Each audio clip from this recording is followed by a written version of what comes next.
The story I'm going to tell you today isn't just about crimes, but about a level of brutality and genius that changed the drug trade forever. While the world was obsessed with Pablo Escobar in the 1990s, another man was quietly making more money than anyone in the history of narcotics. He never gave interviews. He never made public threats. He just moved cocaine on a scale nobody had ever seen before. His name was Amado Carrillo Fuentes, and the D called him the Lord of the Skies. Amado was born on December 17, 1956, in a small town called Navalato in Sinaloa, Mexico. This wasn't some random kid who stumbled into the drug world. His family was already deep in the game. His uncle, Ernesto Fonseca Carrillo, was one of the founders of the Guadalajara Cartel, the first major Mexican drug empire feeding America's appetite. From an early age, Amado learned a critical lesson that most traffickers never figured out. Violence gets you noticed. Logistics gets you rich. In the early 1980s, Amado started working under Miguel Angel Felix Gallardo, known as El Padrino, the godfather of Mexican trafficking. This was the golden era. Cocaine demand in the United States was exploding. Colombian cartels like Medellin and Cali had the product, but they needed safer routes to move it north. Mexico became the bridge, and Amado became obsessed with one thing: transportation. While other guys were fighting turf wars and making headlines, Amado was studying maps, flight routes, and aircraft specifications. He wasn't interested in being famous. He wanted to be efficient. Then, in 1989, everything changed. Felix Gallardo got arrested, and the entire Mexican drug network shattered into pieces. Different regions were taken over by different groups. Amado took control of the Juárez corridor, one of the most valuable smuggling routes straight into Texas, Arizona, and California. And this is where he did something no one had ever done before. Most traffickers were still using small planes, boats, or tunnels. Amado started using commercial-grade aircraft. We're talking Boeing 727 cargo planes.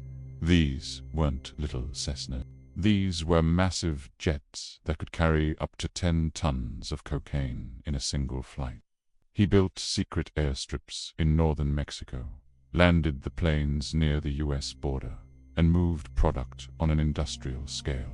It was genius, it was terrifying, and it made him the most powerful trafficker on the planet.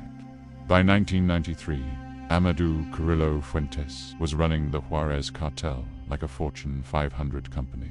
He worked directly with the Cali cartel in Colombia.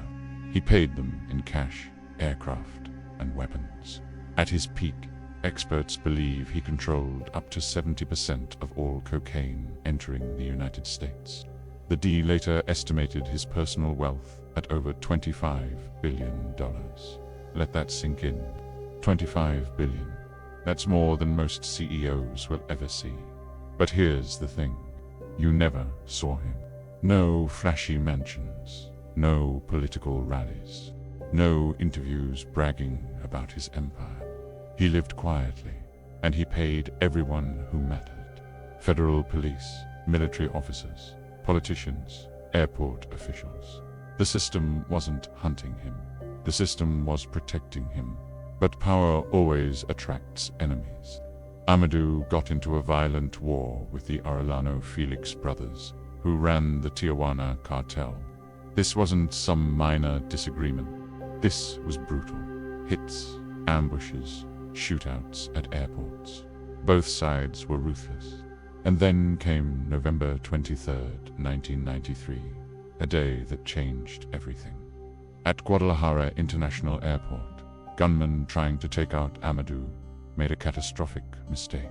They shot and killed Cardinal Juan Jesus Positas Ocampo instead, a Catholic cardinal. 14 bullets, dead in the crossfire. Mexico erupted. The Vatican demanded answers.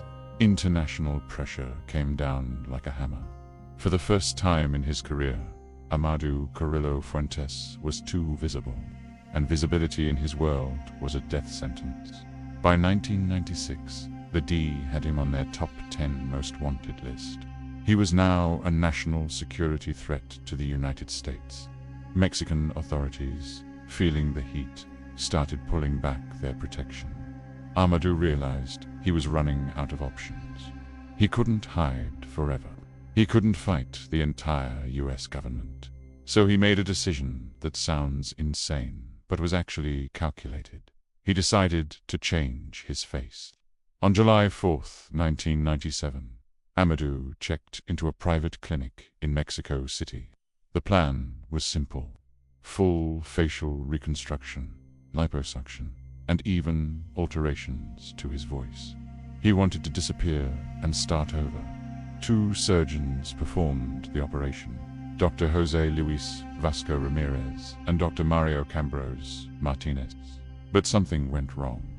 According to official reports, Amado went into cardiac arrest during the procedure. Complications from anesthesia. And just like that, the Lord of the Skies was dead. His body was removed from the clinic in secret and buried under armed guard. But here's where it gets strange. A few weeks later, those 2 surgeons were found, stuffed inside steel drums, encased in cement. Signs of severe mistreatment before death. This led to massive speculation. People started saying Amado faked his death, that the body in the grave wasn't really him, that he escaped to another country and lived out his days in hiding. For years, rumors spread like wildfire. But in 2002, Mexican authorities confirmed through DNA testing that the body was, in fact, Amado Carrillo Fuentes. He was really gone. After his death, the Juárez Cartel fell apart. Internal power struggles tore it to pieces. Violence across Mexico escalated as rival groups fought to fill the vacuum he left behind. But Amado's real legacy wasn't the bloodshed. It was the blueprint.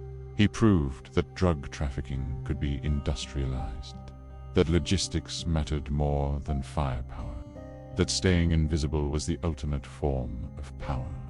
Today's global drug networks, from the Sinaloa cartel to international smuggling operations, still follow the system he perfected.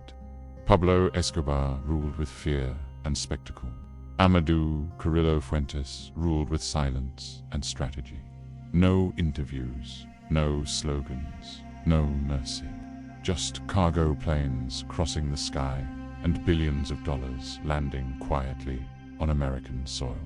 He became the richest trafficker in history by doing what most criminals can't. He stayed in the shadows, and in the end, those shadows consumed him.